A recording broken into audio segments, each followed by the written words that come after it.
कल्याण डोंबिवली महानगरपालिका निवडणुकीची रणधुमाळी सुरू झाली असून सत्ताधारी शिवसेना आणि भाजपा या पक्षांमध्ये जाण्यासाठी इच्छुक उमेदवारांचा कल पाहायला मिळत आहे।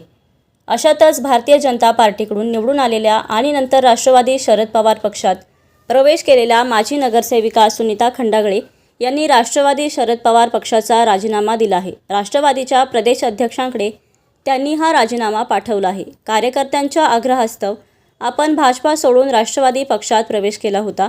आता देखील कार्यकर्त्यांच्या सांगण्यानुसारच राष्ट्रवादी पक्षाचा राजीनामा देत असून पुढील राजकीय भूमिकाही देखील कार्यकर्त्यांसोबत चर्चा करून ठरवणार असल्याचे यावेळी सुनीता खंडागळे यांनी सांगितले। दरम्यान खंडागळे यांच्या राजीनाम्यानंतर राजकीय वर्तुळात मात्र खळबळ उडाली आहे। कल्याण डोंबिवली महापालिकेच्या निवडणुकीमध्ये तुम्ही भाजपमध्ये नगरसेविका होतात, मात्र पुन्हा तुम्ही शरद पवार गटामध्ये गेला होता आणि आता तुमची भूमिका काय असणार आहे? मी निवडून माझं नाव सुनीता अरुण खंडागळे।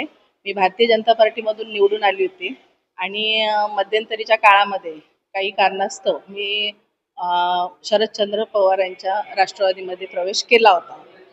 पण आता निवडणुकीच्या पार्श्वभूमीवर मी माझ्या राष्ट्रवादी पदाचा म्हणजे पक्षाचा राजीनामा देते आणि पुढील भूमिका मी नंतर स्पष्ट करते।